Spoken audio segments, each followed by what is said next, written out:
Baik,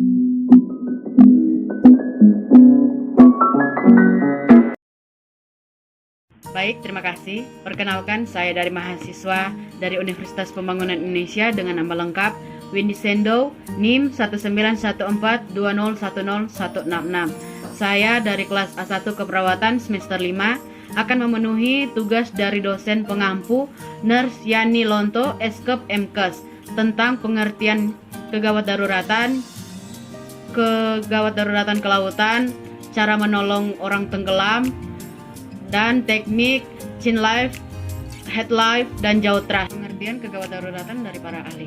Pertama, suatu keadaan yang serius yang harus mendapatkan pertolongan segera.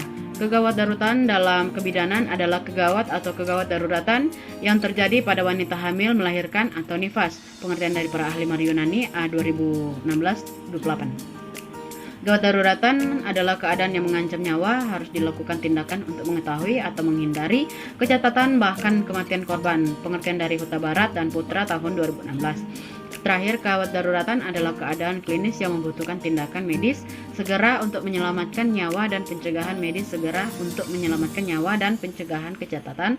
Pengertian dari Permenkes Republik Indonesia nomor 47 tahun 2020. Pengertian kegawat daruratan kelautan menurut saya di mana situasi atau keadaan yang membahayakan nyawa sekelompok atau individu orang yang harus benar-benar ditolong dan harus diselamatkan dan terjadi di laut seperti orang tenggelam, saat berenang, di pantai, atau terjatuh di kapal yang sedang ditumpangi oleh pasien tersebut. Cara menolong orang tenggelam. Yang pertama, meminta bantuan orang. Hal yang paling pertama yang perlu kita lakukan bila melihat ada seseorang tenggelam adalah berteriak untuk menarik perhatian orang lain yang ada di sekitar kamu. Kedua, keluarkan korban dari air. Cobalah raih tangan korban ataupun menggunakan tali dan alat bantu lainnya. Yang terpenting, usahakan untuk segera mengeluarkan korban dari dalam air. Ketiga, menolong korban yang sudah tenggelam. Menolong korban yang sudah tenggelam hanya bisa dilakukan oleh tenaga terlatih ataupun orang yang memiliki kemampuan berenang yang cukup baik. Selain itu, penting juga untuk membawa perlengkapan yang memadai saat pergi memberikan pertolongan. Keempat, periksa pernapasan korban. Setelah korban tenggelam berhasil dibawa ke darat, segera baringkan ia, periksalah apakah ia masih bernapas dengan cara mendekatkan telinga ke sebelah mulut atau hidung korban. Kelima, melakukan CPR atau resusitasi jantung paru. Bisa kamu lakukan dengan menekan bagian tengah dadah yang sejajar dengan puting dengan telapak tangan. Bila perlu, kita bisa melakukannya dengan menggunakan dua tangan yang saling tumpah tindih. Tekanlah dada korban sedalam kurang lebih 5 cm dengan hati-hati sebanyak 30 kali dengan rata-rata kecepatan 100 kali tekanan per menit. Dengan kata lain, tekan dada sebanyak 30 kali dalam waktu sekitar 20 detik.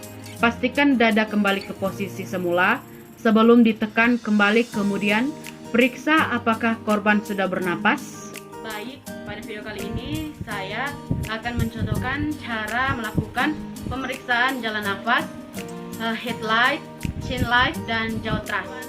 Pertama, head light untuk membuka jalan nafas pada pasien yang tidak dicurigai adanya cedera atau trauma pada leher. Fase kerjanya untuk head light, chin light, pertama letakkan salah satu tangan di dahi dan tekan dahi, kemudian letakkan tangan satu di bagian mandibula atau rahang.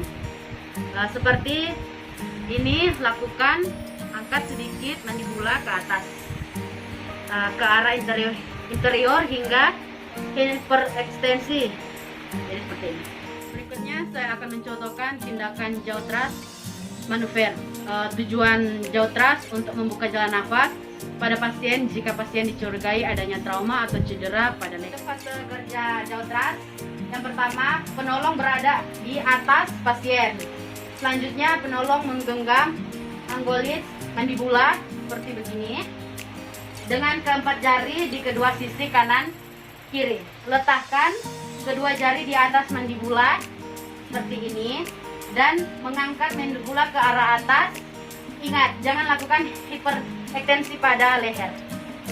Halo adik-adik yang baru lulus SMK SMA yang mau memilih jurusan keperawatan Ayo masuk ke Universitas Pembangunan Indonesia karena kampus tersebut sangatlah oke, dosen-dosennya bagus, dan mata-mata pelajarannya sangatlah apik.